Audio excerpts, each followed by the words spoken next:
Just lying underneath. Yeah, just...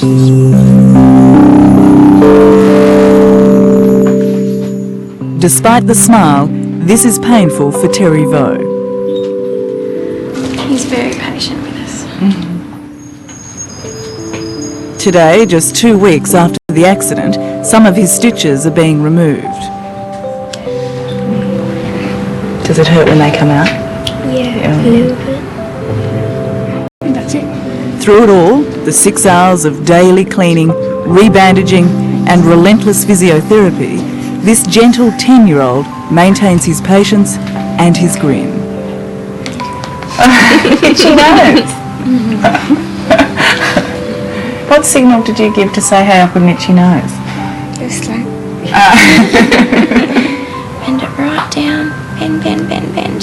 They may be minuscule movements, but this is a medical wonder. One, good. See if you can touch it. Go, go, go, go. Hands straighten. Good job. I would like to improve a little bit a day. Do you feel like you are? Yeah. 2, 3. Who would have thought that a collapsing basketball ring could cause such devastating injuries? But Terry can't believe he's alive. I am really, really lucky. In what way could it have been worse? Like, it couldn't have chopped up here where my elbow were, and it could even chop my head off. I received the call that the ambulance team were bringing in a 10-year-old boy who'd just had an accident, and they were transporting with him 3 limbs which were separated from the body in a bucket. Hello there. How you going? Perth plastic surgeon Dr. Robert Love led the medical team from Princess Margaret Hospital for Children. The very first thought that goes through your mind is incredulity. Surely it's not 2 whole hands and a foot. How could that possibly have happened?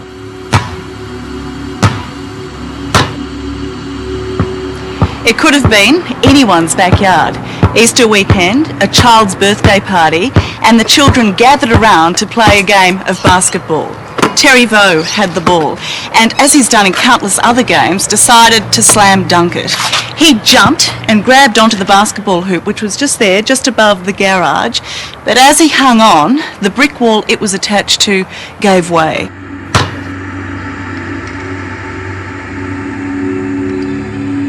I was halfway jumping to slam dunk it, and then I said I shouldn't do this, but it was too late. I held onto it, and then the accident happened. Like, it all fell down. I heard the noise. What was the noise like? It was just like a cracking, crumbling noise. It's heavy, quite heavy. Rub down and put in hand like this.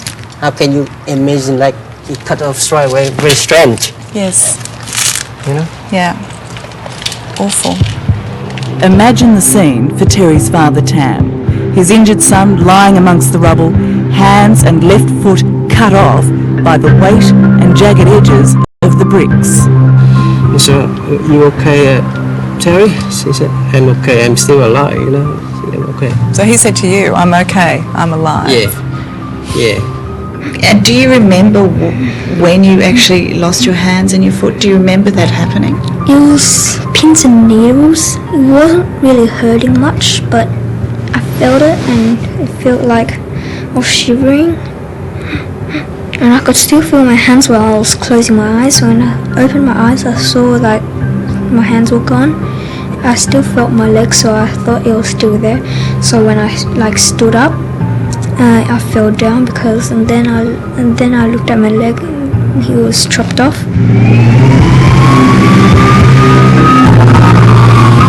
All we got that night was that we were going to someone called Terry.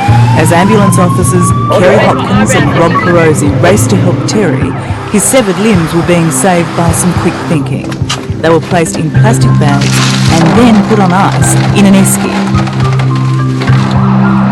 When Kerry and Rob arrived, they thought they were dealing with a crime, not an accident. And I said, well, who did this to him? And they said, he did it himself, he was playing. I'm thinking, playing with what? A chainsaw? Well, it didn't make sense because Didn't make sense at all, no. He said, I did it. I was playing basketball, and I'm looking at these severed limbs and thinking, how did this happen playing basketball?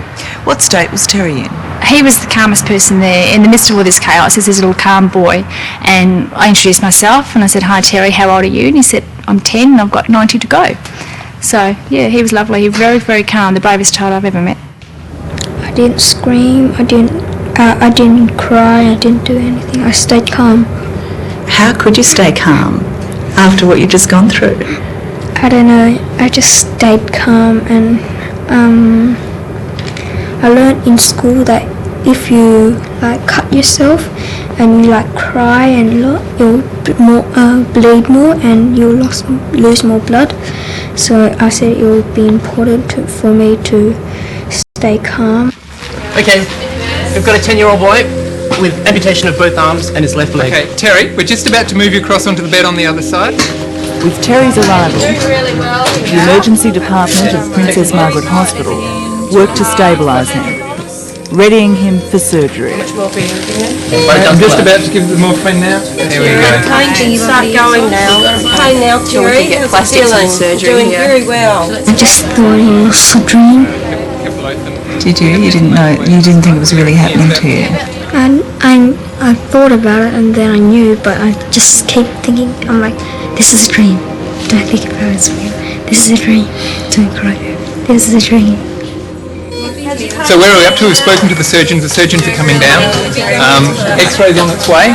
Someone's spoken with X-ray. Up to this point, everything was working in Terry's favour.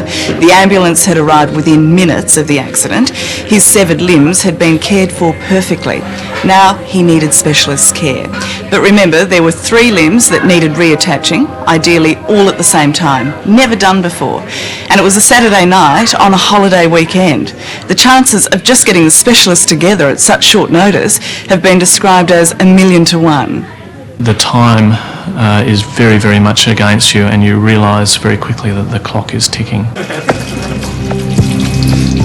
We need to run 3 teams synchronously, and we needed a separate scrub team for the orthopaedic side of things. So whilst I was on my way up to theatre, I carried the esky with the parts up with me and organised for them to be x-rayed. So that's his left foot, left hand and right hand. Just on his left foot, you'll see that the foot's actually come off about 7 centimetres above the ankle joint. So this is the ankle joint down here. If you look closely, the shoe is still on. That's the sole of the shoe. And this is the strapping of the shoe. And you see that the bones have been shattered. This is what the surgeons were faced with, a massive job. For me, seeing these x-rays, seeing Terry's limbs so intact yet so detached, is surreal. Identify all the structure, get ready for reattachment. In just an hour and a half, Love manages to gather a medical team. It's 9 p.m. and medical history is about to be created. Have the micro instruments, please. Do we need to get some more of this rubble out? Yep. All right. So jagged are Terry's broken bones, the orthopaedic team has to shorten them by 3 to 4 centimetres to neaten up the joint. No, we're pretty much ready to go here. By 10 p.m. they're using metal plates and screws to hold the bones together. Can we both do stitching, please? Can we have another pair of needle holders? An hour later, 3 teams of microsurgeons go to work, reconnecting nerves, veins, arteries and tendons. We got flow in our right hand. Yeah, that's right, Roger. Tanya, we're probably about half an hour away from letting this left hand down, and we're going to let it bleed out of the back, so he'll lose a little bit of blood. You might need to cross-match some more blood. After reattaching the 3 limbs, restoring blood flow to them poses the greatest risk.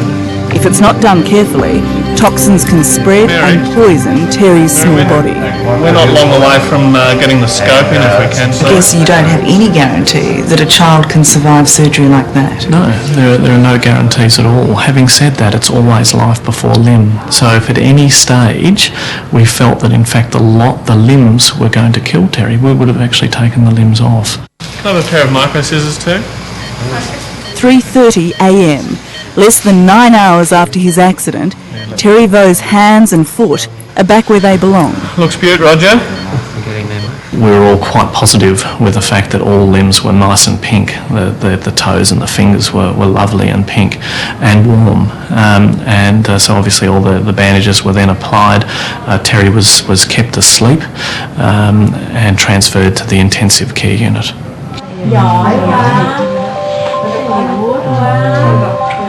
Terry woke to find his very relieved parents Tam and Trang by his side.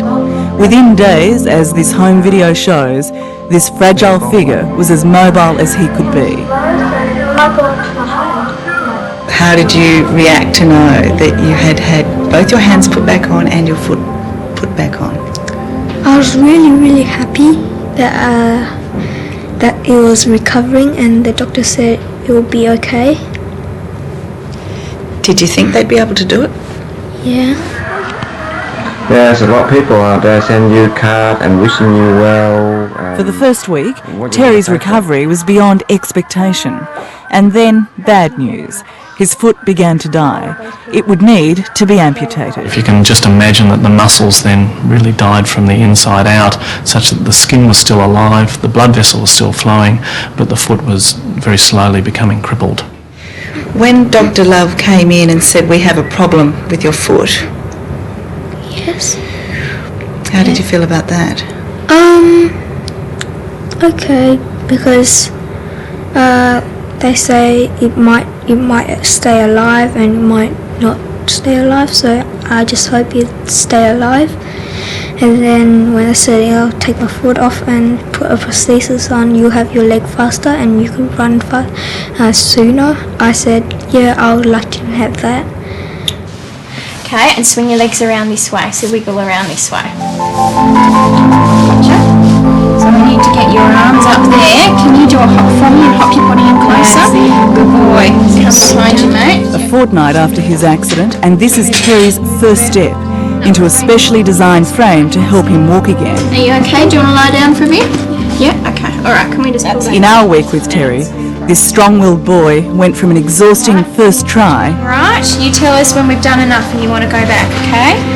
to taking on and beating the hospital corridor. You need a rest? No, you're okay. I need you to stand tall. I need a You need a hop, okay? Let's keep moving. In the next couple of weeks, Terry will be fitted with his prosthetic leg. The movement in his hands may take a lot longer. Around in a circle, so Amy's got to turn the frame a bit faster. Can you feel the ends of your fingers yet? Yes. You can?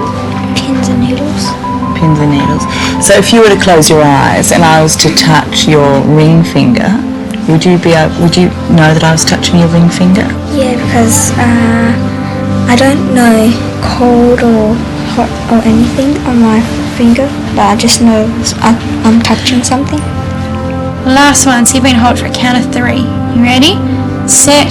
10. No, 10's too hard. No. Do you expect him to be able to make a fist one day, to be able to write, to be able to use a knife and fork?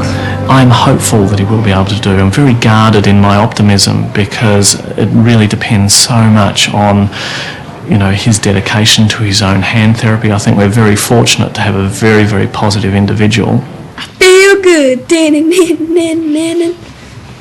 So good. So good.